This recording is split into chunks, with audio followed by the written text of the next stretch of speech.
Hello friends, आइए आज हम एक बहुत ही इंपॉर्टेंट टॉपिक रदरफोर्ड का परमाणु मॉडल को समझते हैं। ये इतना ज्यादा इंपॉर्टेंट है कि पूरा एटॉमिक मॉडल इसी मॉडल के ऊपर में बेस है। आगे जितना भी साइंटिस्ट आएंगे वो इसमें थोड़ा थोड़ा सुधार करते हुए जाएंगे, लेकिन सबसे ज्यादा बेस क्या है? सबसे ज्यादा बेस है हमारे पास रदरफोर्ड का परमाणु मॉडल।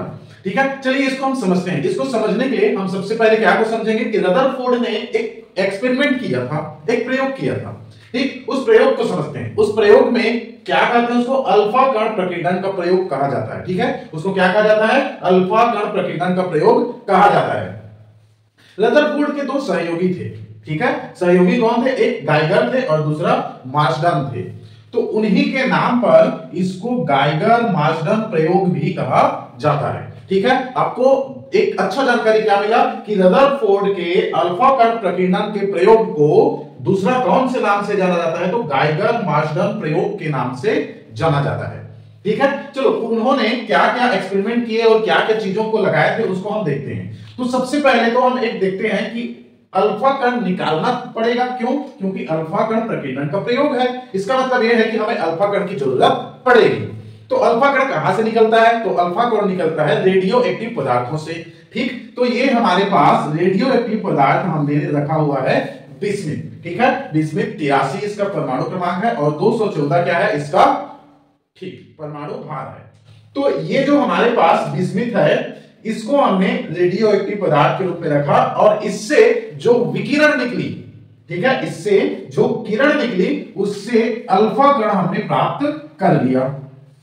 अब यहां पर तो बहुत सारा अल्फा कण ऐसे करके निकलेगा।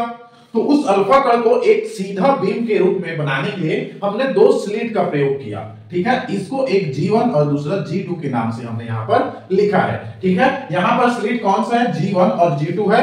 इससे हमें हुआ क्या? इससे हमें यह मिला कि जो बहुत सारा ऐसे इधर उधर बिखरा हुआ अल्फा कण था वो सब रुक गया और सिर्फ एक सीधा लकीर वाला अल्फा कण गया। गया तो कहां गया? गया तो यहां पर हमने सीधा में एक गोल्ड का अर्थात सोने का पतला पन्नी रखा हुआ था, गोल्ड फॉइल रखा हुआ था। इस गोल्ड फॉइल के ऊपर जाकर के वो गिरा। ठीक, उस गोल्ड फॉइल की जो मोटाई थी वो कितनी थी? देखो तो 2.1 × 10⁻⁷ मीटर उसकी मोटाई थी। अर्थात 1 मीटर को आप कितने बार 10⁻⁷ बार डिवाइड करो तो जाकर के इस पन्नी को हमको प्राप्त होगा। ये कितना मोटा है इसको समझने के लिए मैं आपको एक चीज बता दूं कि यदि आप एक परमाणु को, जिसको हम नहीं देख सकते, यदि आप एक परमाणु को कल्पना करो तो इसकी मोटाई उतना है, लगभग उतना है कि लगभग 1 या 2 परमाणु भी बचे रहा होगा, इतना मोटा है ये। जो हम पॉलिथीन लाते हैं उसको भी आप 8-10 बार से ज्यादा यदि उसको टुकड़ा टुकड़ा कर दो, पतला कर दो, और उतना पतली ये हमारे पास स्वर्ण पन्नी था। ठीक है, तो एक गोल्ड फॉइल की मोटाई कितनी है? 2.1 × 10⁻⁷ मीटर इसकी मोटाई है। इसके चारों ओर हमने देखो तो एक क्या रखा हुआ है? संसूचक रखा हुआ है। संसूचक मतलब कि पर्दा। ठीक है, जैसे ये पर्दा क्या होता है? जैसे एक्सरे मशीन को आप देखोगे तो एक्सरे निकालने के लिए आपको एक प्लेट दिया जाता है काले रंग का, वैसे ही ये भी एक संसूचक होता है जिसको हमने ऐसे डिजाइन किया है कि वो गोल रहे, राउंड शेप में रहे, स्फेयर के रूप में रहे। ठीक, स्फेयर के रूप में हमने इसलिए रखा क्योंकि हमको सब तरफ बिखरने वाले अल्फा कणों की हमें संसूचन मतलब कि डिटेक्शन करना था, जानकारी रखनी थी। उसके बाद में हमने यहां पर एक सूक्ष्मदर्शी भी लगा दिया। सूक्ष्मदर्शी लगाने के कारण यह है कि हम उसको आसानी से देख सकते हैं। क्यों? क्योंकि मैंने आपको बताया था ये पन्नी इतनी पतली है और अल्फा कण इतनी पतला होता है कि हम उसको आसानी से खुली आंखों से नहीं देख सकते, उसको हमें देखने के लिए सूक्ष्मदर्शी चाहिए। ठीक, ये जो पर्दा है वो कैसी है? तो जिंक सल्फाइड का पर्दा हमने यूज किया हुआ है, अर्थात संसूचक को यूज किया हुआ है। ठीक, चलो एक बार और हम समझ लेते हैं कि हमारे पास एक रेडियोएक्टिव पदार्थ है बिस्मिथ 83-214। इससे हमें अल्फा कण प्रकीर्णन के लिए अल्फा कण निकला। उस अल्फा कण को G1 और G2 के माध्यम से हमने एक बीम के रूप में प्राप्त कर लिया। उस बीम को हम सोने के एक पतली पन्नी जिसकी मोटाई 2.1 × 10⁻⁷ मीटर है उसके ऊपर में भेज दिया। भेजने के बाद में हमने क्या किया कि इस से प्रकीर्णित होने वाली, मतलब इधर उधर टकराने के बाद में इधर उधर छितराने वाली जो किरण था, उन किरण को हमें देखने के लिए, डिटेक्शन करने के लिए हमने एक पर्दा लगाया हुआ है। ठीक, इस पर्दा के ऊपर में जहां जहां वो टकराएगा वहां वहां ऐसे करके वो गोल गोल गोल गोल क्या करेगा, एक धब्बा धब्बा हमें नजर आएगा। जैसे एक्सरे मशीन में एक्सरे निकालने के बाद में सफेद सफेद दिखाई देता है ना बीच बीच में, वैसे ही यहां पर भी ये सफेद सफेद ऐसे दिखाई देंगे। ठीक है, तो इसीलिए हमने इस पर्दा को लगाया हुआ है। पर्दा किसका है? तो जिंक सल्फाइड का पर्दा यूज किया गया था, याद रखना है। ठीक, चलो ये था इसका मेन एक्सपेरिमेंट का जो जो उपकरण हमने रखा हुआ है। चलो इस चीज को हम और डिटेल से समझने के लिए देखो, आप यहां पर देख सकते हैं कि जैसे ही अल्फा कण आया, यहां से टकराया, वो इधर ऐसे करके प्रकीर्णित हो गया। चलो उस क्यों प्रकीर्णित हुआ उसको एक्सप्लेन करने के लिए हम इस छोटे से हिस्से को यहां पर और डिटेल में चित्र को बनाया हुआ है। ठीक है, इस चित्र को आप देखो और एब्जॉर्ब करो कि इसमें से एक लकीर देखो ऐसे करके सीधा चला गया। अच्छा, आप ये सोचोगे कि यहां पर तो हमने एक क्या किया, एक बीम लिया है, उस बीम को यहां पर इतना सारा कैसे अल्फा कण बना दिया है, ये सब अल्फा कण है, ये सब तो इतना सारा अल्फा कण कहां से आ गया? तो मेरे भाई ये जो हमारे पास एक बीम था ना, इसी बीम को हम सूक्ष्मदर्शी में देखे तो देखने के बाद में इतना बड़ा हमको चौड़ा बीम हमको मिला है। हमें क्या मिला है? इतना चौड़ा हमने उसको सूक्ष्मदर्शी में फैला करके देखा है। ठीक, और यहाँ का एक छोटा सा जो हिस्सा है, उस छोटे से हिस्से को हम यहाँ पर एक परमाणु के रूप में दर्शाए हैं। चलो इससे अब हो क्या क्या रहा है इसको हमें समझना है। तो आप यहाँ पर देख सकते हो कि इसमें का अधिकांश अल्फा कण, ये सब क्या है? अल्फा कण है ना, तो अधिकांश अल्फा कण सीधा चला गया। देखो ये गया, ये भी सीधा गया, ये सब सीधा गया। देखो ये वाला, ये वाला, ये वाला, ये सब क्या है? अधिकांश अल्फा कण सीधा चला गया है। ठीक, पहला हम क्या पढ़ रहे हैं, अब उसने क्या क्या अवलोकन किया। ठीक, तो क्या क्या अवलोकन किए उसको हम यहां पर देख रहे हैं। चलो उसको हम यहां पर लिखते नहीं चलते हैं, इसको हम पहले तो मिटा देते हैं।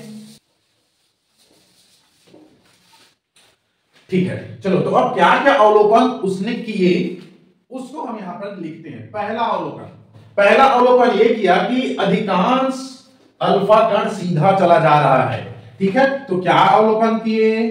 अधिकांश अल्फा कण सीधा पार हो गए। ये उसका पहला अवलोकन था। दूसरा अवलोकन देखते हैं। ठीक, दूसरा ये कि आप यहां पर देखो, एक ये वाला जो लकीर है वो ऐसे करके सीधा गया, लेकिन परमाणु से नहीं टकराया। सॉरी, बीच वाले ये जो गोला इससे नहीं टकराया, ऐसे करके सीधा गया, जाते जाते ऐसे करके मुड़ गया। ठीक, कौन सा लकीर? यहां पर जो ऐसे करके मैंने बनाया हुआ था वो वाला लकीर ऐसे करके सीधा इधर चला गया। ठीक है, आप यहां एक और भी देख सकते हैं ऐसे। इससे हमें यह पता चला कि ये जो बीच के हिस्सा है इसके आसपास यदि कोई अल्फा कण गया तो वो ऐसे करके ऐसे तिरछा मुड़ते गया है। ठीक, ऐसे करके तिरछा मुड़ते गया है।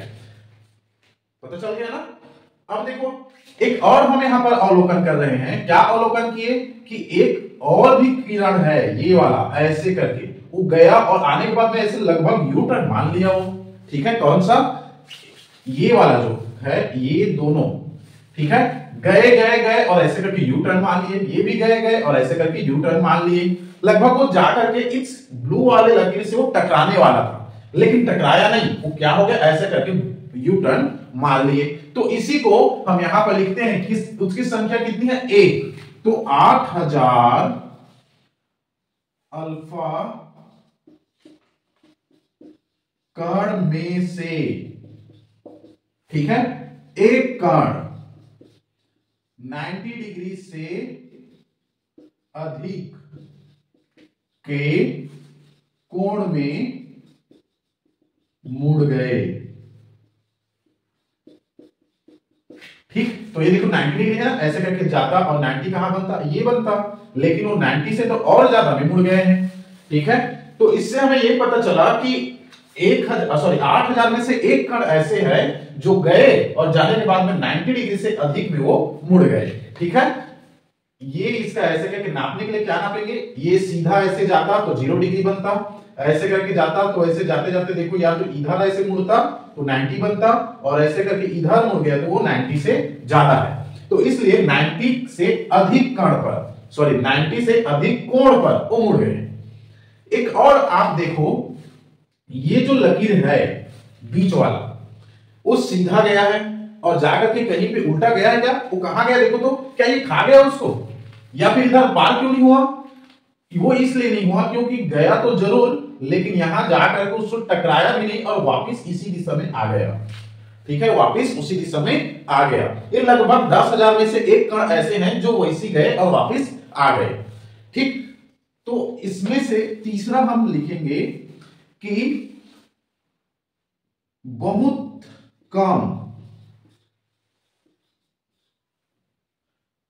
कण कितना में वापस आ गए, वापस आ गए।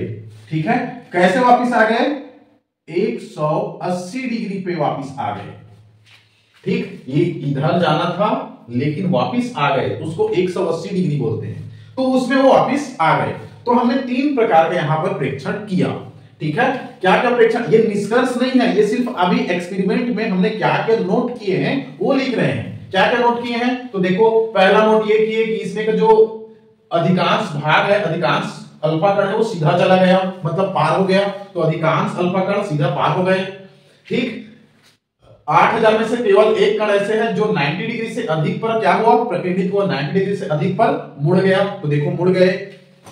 अब क्या हुआ, केवल एक कण ऐसे हैं जो गए जरूर ऐसे करके सीधा लेकिन उसी दिशा में वापस आ गए।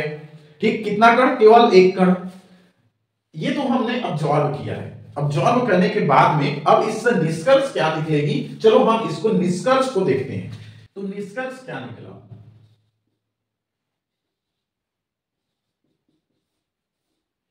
तो पहला निष्कर्ष ये निकला मेरे भाई कि अधिकांश अल्फा कण यदि सीधा चले गए, तो सीधा कर चले गए, इसका मतलब यह है कि परमाणु का अधिकांश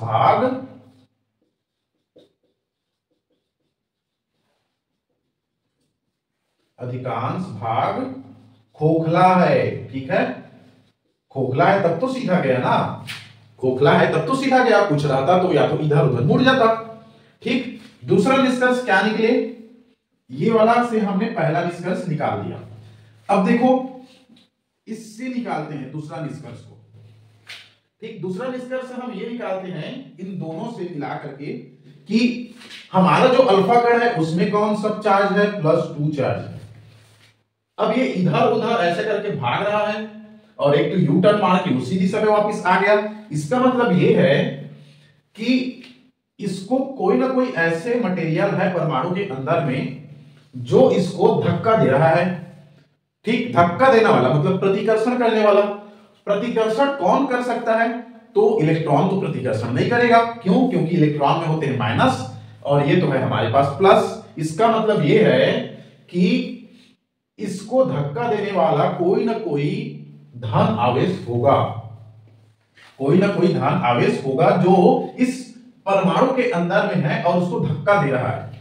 लेकिन यहां पर हम देख रहे हैं, ऑब्जर्व कर रहे हैं कि सिर्फ ये जो सेंटर वाला है, सेंटर वाला अल्फा कण को ही कोई ना कोई धक्का दे रहे हैं। किनारे वाले को कोई धक्का दिए क्या, एक आठ को नहीं दिए हैं। किसको धक्का दिए हैं, सिर्फ सेंटर के कुछ कणों को धक्का दिया गया है। इसका मतलब यह है कि इस सेंटर में ही कोई ना कोई ऐसे मटेरियल है जिसमें धन आवेश छुपा हुआ है। ठीक, तो यहां पर लिखते हैं परमाणु में धन आवेश कहां पे होता है, केंद्र पर होता है। ठीक है, किसमें होता है, केंद्र पर होता है। अब चूंकि धन आवेश केंद्र पर होता है और हमने इसका क्या कर लिया है, एब्जॉर्प्शन कर लिया है। इसका मतलब यह है कि इस परमाणु के जो धन आवेश है यही इसका मेन भार होता है। ठीक है, तो परमाणु में धन आवेश केंद्र में होता है। ठीक है, जिसे नाभिक कहते हैं।